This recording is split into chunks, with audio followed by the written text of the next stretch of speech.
So I'm hopping mad today because I wrote my Maximize Your Medicare, um, a book in its seventh edition.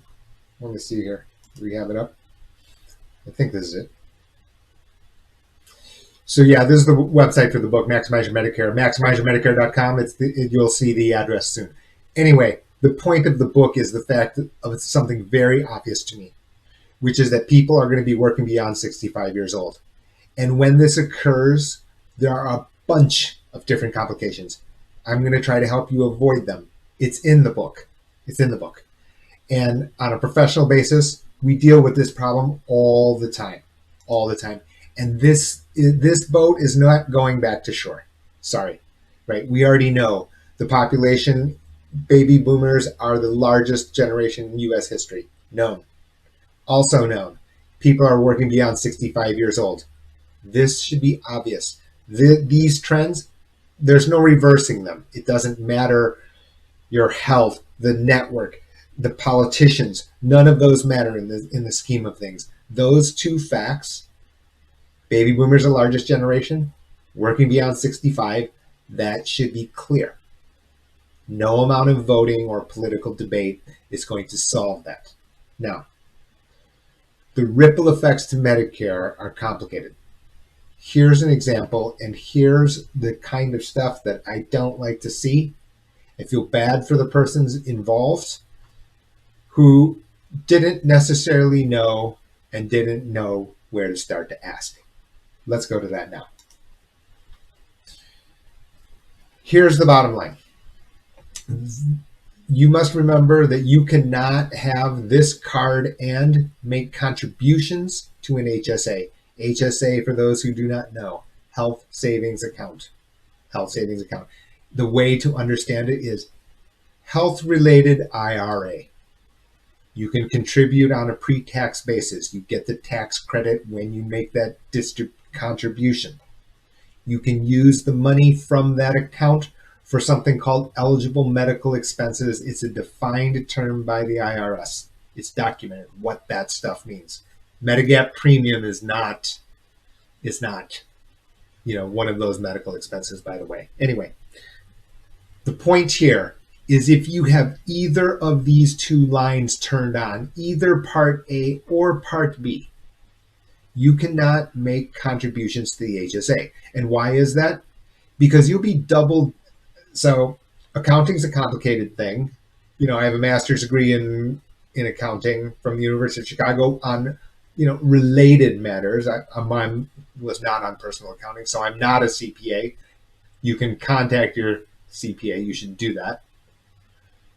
But the point is that this first line, Part A, is funded by taxes. So you're getting a tax benefit from here because you're getting a repayment of taxes. To be contributing to the HSA is kind of like double dipping. Okay, that's my everyday explanation. The bottom line is you cannot have either Part A or Part B and contribute to an HSA, period. Otherwise, you're subjecting yourself to a tax penalty. Now, let's look at the ripple effect here, and it starts getting serious. And so now what has happened here is we've got an employee of a small group. And this happens to be a healthcare provider, by the way. And this person is married to a Medicare eligible spouse.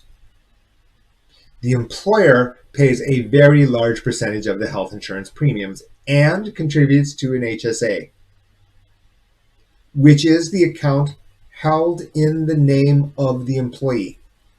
An HSA account is a privately held account where the employer can make contributions, but ultimately that's the employee's money. Ultimately, that's the employee's money. So that money can be used to pay for eligible medical expenses. Fine. This is a federal regulation. Fine. But the problem is that this employer had a health insurance advisor, a broker, employee benefits broker, whatever you want to call him. You can call him Jay. That's fine. And for whatever reason, the person didn't communicate this correctly to the employer and funnel down to the employees.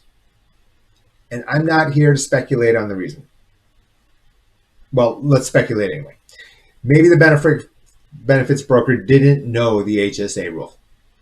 Maybe they didn't know this rule. You got to ask yourself, is this a good reason? Is this a good reason? We have this problem. I hate to report that to you, but we have this. The other day, a person in another state said to me, well, my individual health insurance broker signed me up for a compliant plan, but didn't ask for the household income, which included an adult-age child. Well, that would have changed the household income and therefore maybe not qualify for the tax subsidy that they've been taking for more than 6 months. Maybe the benefits broker, the health your broker, doesn't know what these specific rules are. This stuff matters.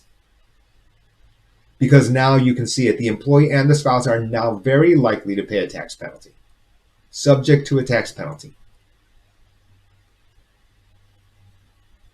Unfortunately, it actually even gets worse. So tax penalty sounds bad to begin with, right? I mean, clearly.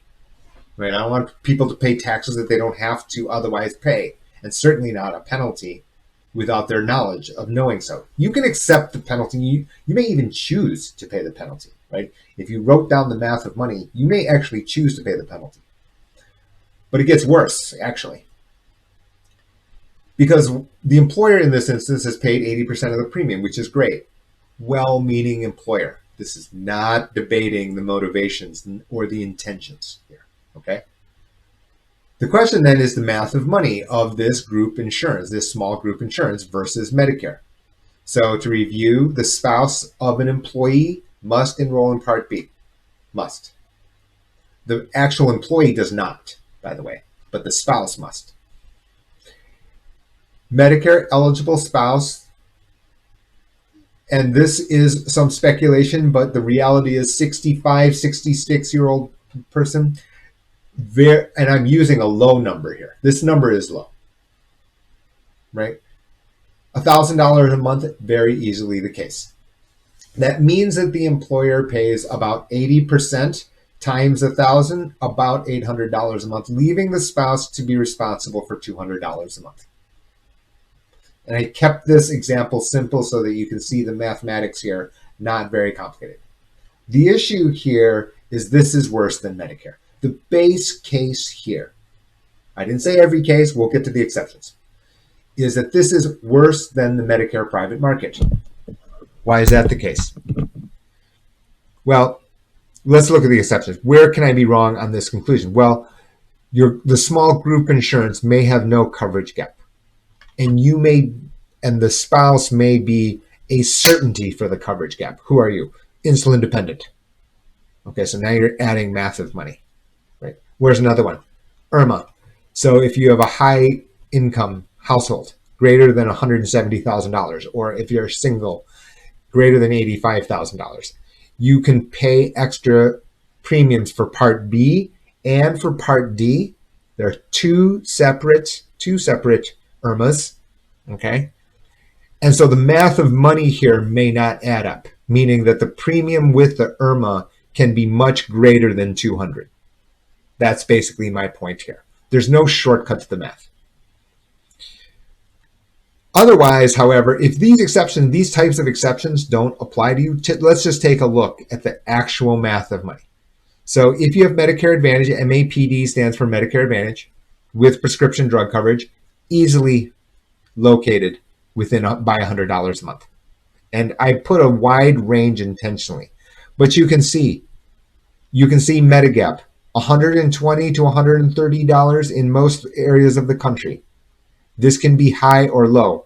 Florida, you're talking about a much higher number. New York, a much higher number. Surprisingly, California, right here at the average, right? So this isn't only based on popular or, thought of where the density is. Texas, lower than this number. We know this how? Because our firm handles people on a nationwide basis. Part D, this cuts it. Now the average is going to be told as a higher number than this, but that's skewed because there are very comprehensive plans at $70 a month. But the reality is, for our nationwide clients, the majority fit within this window. Now add these two numbers up. Compare it to 200. So you can see what ends up happening is that the spouse is paying $200 that they did not have to pay. So first on premium, they're in worse off shape. And now the punchline here is this bottom line, which is that the benefits under Medicare very likely to be superior if you're not part of this exception. If you're not part of this exception. Why? Lower deductible. So small group plan, who are you? Unless you have, platinum, you're talking about $1,000, $2,000, $2,500 deductible. Under Medicare, what do you have? $0 health dollar deductible available. $400 health deductible available. Part D deductibles can be 0 as well. Maybe all the way up to $405 would be the maximum Part D deductible under Medicare Advantage. In addition to that, the out-of-pocket maximum, when you try to compare it to the group insurance program, almost no comparison here. Almost no comparison here. There are even more subtle points. I'm giving you general principles. All of these group insurance plans are managed care. What does that mean? That there is the concept of networks. PPO, HMO. These are the names that people understand or the letters that people have seen. For example, in Medigap's case, there's no concept of network. So in addition to money, meaning that the spouse overpaying $200 versus maybe $100, you can, in this particular person's location, this person could have used a specific out or a specific side door to get to every bit inside here. So now you saved $1,200 a year. And the punchline being, it's not only saving the money, but it's saving the money in combination with superior benefits. So now you can understand why I call it it got worse, because like I said, you now have a tax penalty and worse coverage. Both. This is what I'm trying to avoid. This situation. Let's say, Jay, you're wrong. Because exception 1 occurred because I'm subject to IRMA. And exception 2 occurred because of the fact that there's no coverage gap and I have insulin and a long prescription list. Yes. Then yes. Like I said, what I'm basically saying here ultimately is, I'm trying to make this point that working beyond 65 is complicated. It's getting more so. You can see a prior video. It says in there, working beyond 65. Today's just a simple, a complicated but a singular example of that situation. I'd love to tell you this is going to get easier. I'd love to tell you that, right?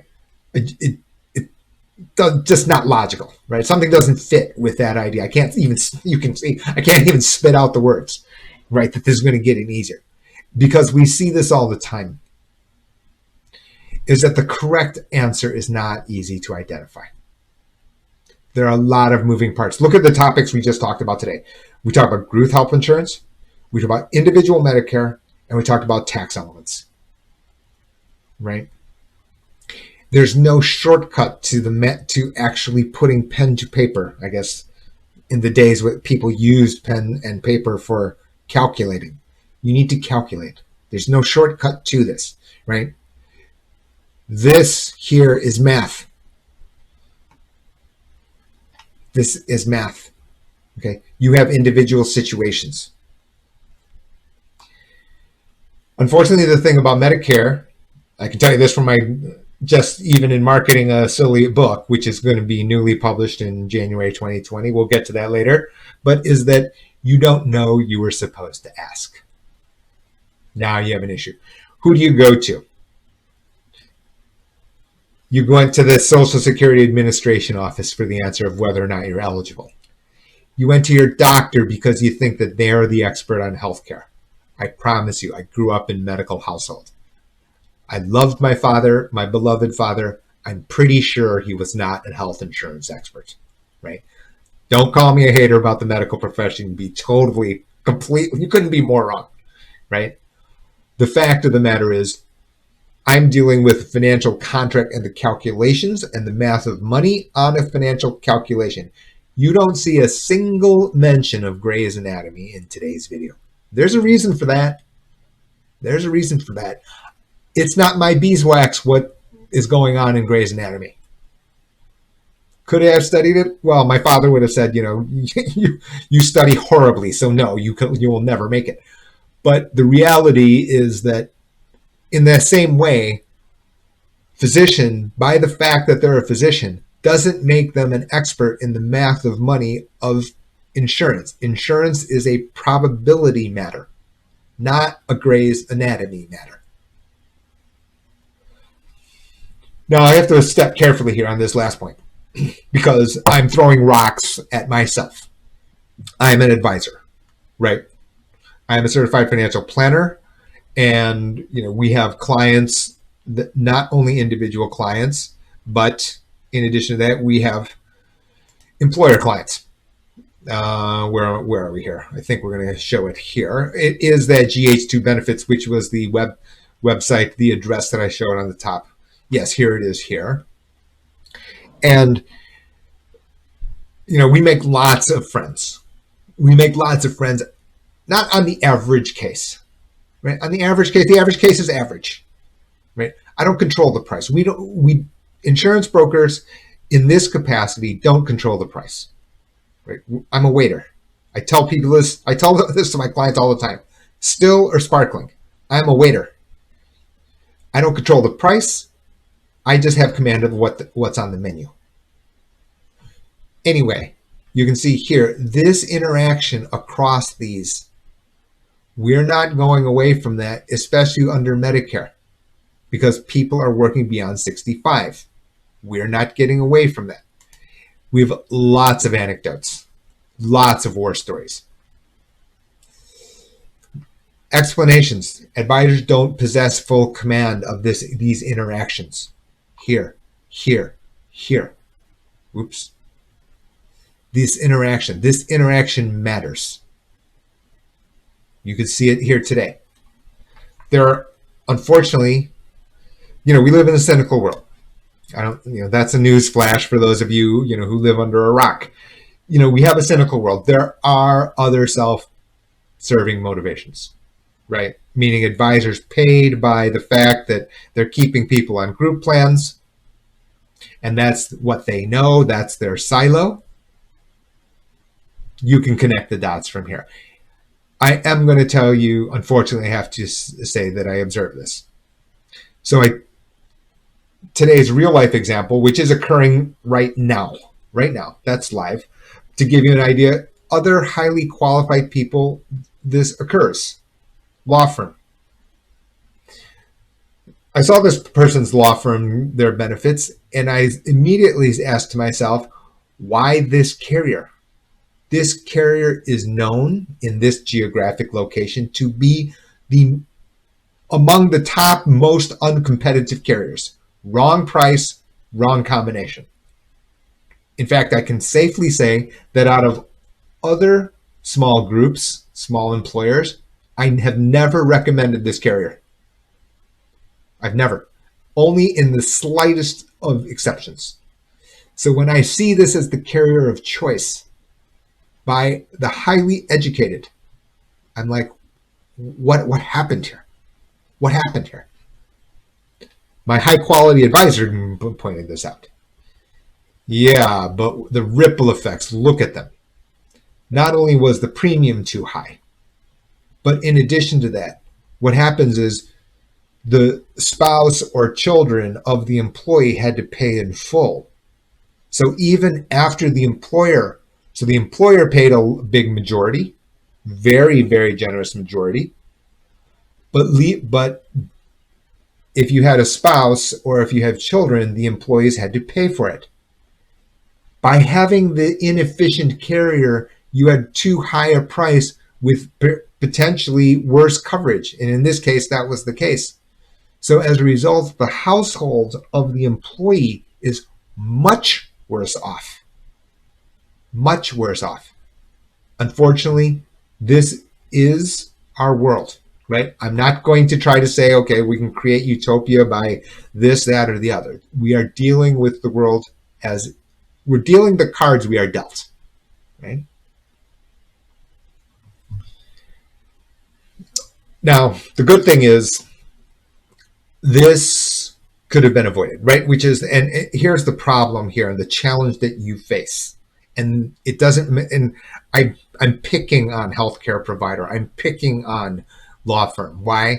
Because this can happen to anyone. This can happen to anyone. These persons are highly accomplished. You know, they studied better than I did in school. Okay, fine. I went to Michigan and Chicago. Let's just still say that they still, you know, studied better than me in school. They were diligent at their work. That's fine. You need to vet the advisor. The problem with personal finance here is that these people, healthcare provider, lawyers, whatever it would be, you put people in silos. I have an insurance guy. I've got a stockbroker. I've got an attorney. I've got an accountant. And by no means is today tax advice. Not. Never going to tell you it's tax advice. You can see the other videos. I make comments about financial markets. Where I started, right? Bond derivatives trader, three continents. I've written a book about Medicare. My point is that there are interactions. And these interactions are pretty costly.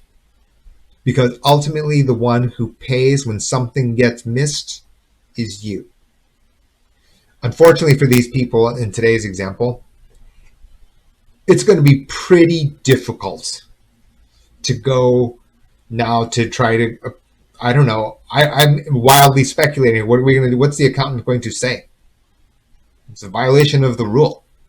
Accountants are told to, follow the rules, to be expert in the rules. The issue is that the question didn't get asked to the accountant. It went to one of these others, insurance guy, in this case, group benefits broker, who didn't fully understand Medicare. Even within insurance guy, you have group benefits insurance, you have individual, you have Medicare. And the reality is we need to at least be sensitive. Your radar has to be on towards these interactions.